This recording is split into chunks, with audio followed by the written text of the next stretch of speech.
Hello friends, warm welcome to my channel. दोस्तों, आज के वीडियो में हम अशोक लेलैंड के बारे में बात करने वाले हैं। अशोक लेलैंड के फेयर वैल्यू, उसका इंट्रिंसिक वैल्यू, उसको कैलकुलेट करके देखेंगे तो इसका सही वैल्यू क्या होना चाहिए। थोड़ा सा उसके फंडामेंटल्स के बारे में एनालाइज करेंगे। थोड़ा सा हम ये जानने की कोशिश करेंगे कि अभी जिस लेवल पे वो ट्रेड कर रहा है वो सही समय है, आप अपना एंट्री कर सकते हो या फिर आपको पोजीशन अपने निकाल देने या फिर आप होल्ड कर सकते हो। सारी चीजें के बारे में हम डिस्कस करेंगे इस वीडियो में।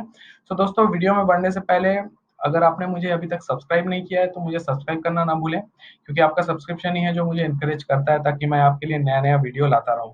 तो दोस्तों, आज की वीडियो में आगे बढ़ते हैं। तो सबसे पहले दोस्तों, हम जो डिस्कस करने वाले हैं उसका एक लंबी अवधि का हम सबसे पहले चार्ट देखेंगे before we get into more fundamentals. आप देख सकते हो, ये जो कंपनी है, ये कंपनी ऑलमोस्ट आपको यहाँ पे इसका एक्सपोनेंशियल ग्राफ दिख रहा होगा। तो ये कंपनी जब से इंसेप्शन हुई है, जब से कंपनी ने बिजनेस अपना स्टार्ट किया है, फ्रॉम दैट स्टार्टिंग पॉइंट इस कंपनी को कंटिन्यूअसली आप देख सकते हो there is an exponential movement. But recent ये कोरोना के चलते यहाँ पे एक आपको डिप नजर आ रहा होगा, करेक्ट। बट ये डिप नजर आने के बाद में इसने एक बॉटम आउट करने के बाद में it's again actually correcting, correct.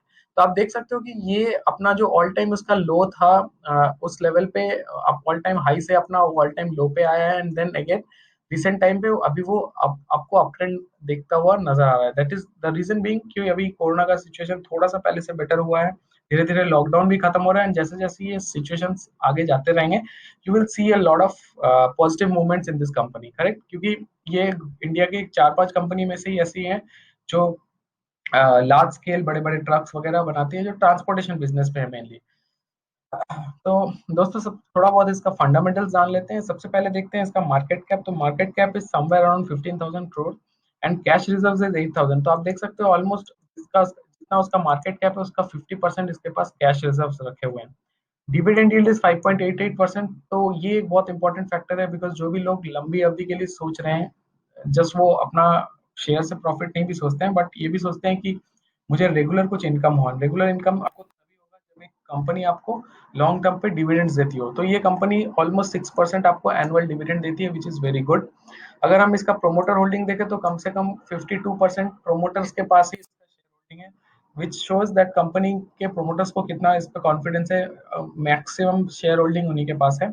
And finally the sales, which is massive figure, right. 23% इसका 5 ईयर्स का अगर आप एवरेज सेल्स देखो तो सालाना 23% on an average is very good. So अगर आप कंपनी लॉन्ग टर्म के लिए सोच रहे हो तो आपको 23% का ग्रोथ तो मिल ही रहा है, उसके अलावा आपको डिविडेंड भी मिल रहा है, तो it's actually a very good thing. आइए आगे बढ़ते हैं और जानते हैं इसका फेयर वैल्यू और इंट्रिंसिक वैल्यू क्या होना चाहिए। तो इंट्रिंसिक वैल्यू कैलकुलेट करने के लिए मैं बेंजामिन ग्राहम का फॉर्मूला यूज कर रहा हूँ।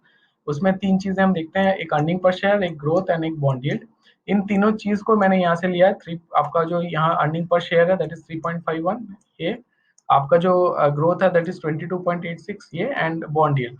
इन तीनों को कंपेयर करने के बाद में जो इंट्रिंसिक वैल्यू आ रहा है that is coming somewhere around 154 rupees. तो अगर आप ग्राफ में प्लॉट करें, अगर इंट्रिंसिक वैल्यू यहाँ है तो शेयर अभी यहाँ ट्रेड कर रहा है।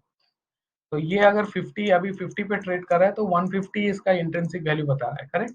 तो there is almost like 3 times इसका ग्रोथ प्रोस्पेक्ट आपका है। करीब मिनिमम 100 पॉइंट का गैप है जो इंट्रिंसिक वैल्यू है और जो अभी उसका करंट वैल्यू। तो we can see a lot of potential जहां वो एक्चुअली ग्रो करके जा सकता है। तो ये बेंजामिन ग्राहम के फॉर्मूला के अकॉर्डिंगली है। अब थोड़ा सा इसका फंडामेंटल्स भी देख लेते हैं। तो दोस्तों, आप देख सकते हो इसका जो शेयर कैपिटल है, कैपिटल स्टैंडर्ड जो हमेशा से 5 साल करेक्ट मेंटेन किया है। अगर हम करंट लाइबिलिटीज देखें तो करंट लाइबिलिटीज भी बड़ा है, लेकिन अभी यहाँ पे जाके एक स्टैंडर्ड उसको आपको दिख रहा होगा, तो ज्यादा उतना फ्लक्चुएशन नहीं है। एंड टोटल लाइबिलिटीज भी ऑलमोस्ट स्टैंडर्ड। अब लाइबिलिटी होना जरूरी है बिकॉज ये जो कंपनी है ट्रांसपोर्टर में बिजनेस करती है ना, आपको पता है, आप खुद भी घर में अगर आप ट्रांसपोर्ट का बिजनेस करेंगे, 4-5 गाड़ी लेके आप ओला उबर में बिजनेस करोगे, तो you are not going to purchase all the cars with your hard cash, right? What you will do, you will take loan from bank and then you, because it is something a depreciating asset। कोई भी गाड़ी या फिर कोई भी चीज पे आप इन्वेस्ट कर रहे हो बिजनेस के लिए, वो एक डिप्रिशिएटिंग एसेट है। जिस दिन खरीद रहे हो उसके नेक्स्ट दिन से ही पैसा उसका वैल्यूएशन नीचे जाना स्टार्ट हो जाता है। तो डिप्रिशिएटिंग एसेट में कोई पैसे नहीं लगाते हैं, इतना बड़ा ब्रांड ये तो ऑब्वियसली नहीं लगाएंगे। तो that is why it showing up liabilities. But liability doesn't mean कि उसको लॉस हो रहा है, बट लाइबिलिटी मीन्स कि उसका बिजनेस भी बढ़ रहा है, बिकॉज जितने उसके वो नए गाड़ी खरीद रहे हैं उतना उनका ये पाइल अप होता जा रहा है। लेकिन उसके साथ एक पॉजिटिव फैक्टर भी ये है कि अगर आप टोटल एसेट्स देखें, total assets is also increase, correct. 13,000, 12,000, 14,000, 17,000, 18,000। सो जैसे जैसे लाइबिलिटीज बढ़ रहे हैं, करेक्ट, वैसे वैसे इसका जो एसेट्स है वो भी बढ़ रहा है। तो ऑलमोस्ट ये दोनों एवरेज आउट होके, क्योंकि आप गाड़ी का लोन ले रहे हो डेफिनेटली, तो उसके चलते आपको आपका एक लाइबिलिटी वैल्यू बढ़ रहा है, करेक्ट। बट लाइबिलिटी बढ़ने के साथ साथ वो तो एसेट भी आप ही का हुआ, वो सामान तो आप बाजार से लेकर आ रहे हो which is under your name, तो आपका वो बैलेंस आउट हो जा रहा है कहीं ना कहीं। अगर हम शेयर होल्डिंग पैटर्न देखें तो सबसे पहले मैंने जैसे बताया 51% ऑलमोस्ट उसके प्रोमोटर्स के पास है। उसके अलावा जो फॉरेन इन्वेस्टर्स हैं उनके पास 20% एंड डोमेस्टिक के पास 20%, तो ऑलमोस्ट 90% के लगभग उनके खुद के प्रोमोटर्स के पास शेयर्स रखे हुए हैं। तो खाली 10% आप मेरे जैसे जो रिटेल इन्वेस्टर्स हैं हमारे पास रखा हुआ है। तो इट क्लियरली शोज की कंपनी में जो मेन मेजर होल्डिंग है वो बड़े बड़े बिजनेस हाउसेज हैं या फिर प्रोमोटर्स के पास ही है। अगर हम लॉन्ग टर्म के लिए सोचे तो लॉन्ग टर्म पे सबसे इंपॉर्टेंट चीज जो हम देखते हैं कि कंपनी डिविडेंड कितना देती है। शेयर में पैसे लगा दिए, you have kept it invested, you see the share price is going up, but again until unless you sell the share you don't get anything, right. जब तक आप बेचोगे नहीं आपको कुछ बेनिफिट नहीं मिलेगा। लेकिन कंपनी अगर डिविडेंड अच्छा देती है तो आपको क्या है, आप शेयर तो बेच नहीं रहे हो, आप शेयर्स रख दिए हो, शेयर्स के वैल्यू बढ़ रहे हैं, पैरेलली आपको एक पैसा भी मिल रहा है, कंपनी डिविडेंड दे रही है, आपको डिविडेंड्स भी मिल रहे हैं।